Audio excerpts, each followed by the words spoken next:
Welcome to the Banker Lamp. Please enjoy the video. In this video, I will explain how to use citrulline malate. This powerful supplement combines L-citrulline with malic acid, offering a unique blend for your fitness journey. It's known for its role in boosting nitric oxide production, which is crucial for blood flow. Understanding its basic function is the first step to incorporating it effectively into your routine for better performance and recovery.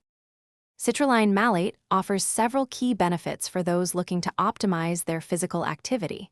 By enhancing blood flow, it ensures your muscles receive more oxygen and nutrients during workouts. This can lead to improved endurance and a reduction in muscle fatigue.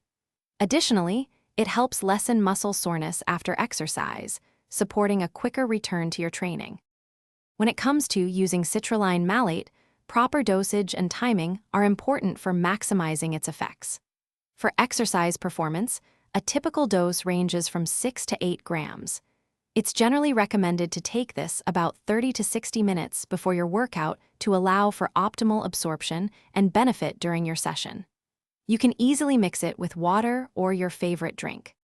Before fully incorporating citrulline malate into your regimen, there are a few important considerations. Always begin with a smaller dose to see how your body reacts, as some individuals may experience mild gastrointestinal upset. It's also wise to consult a healthcare professional, especially if you have existing health conditions or take other medications. Staying well hydrated is also key when using any supplement. Thanks for watching. If this was helpful, leave a like and consider subscribing. See you next time.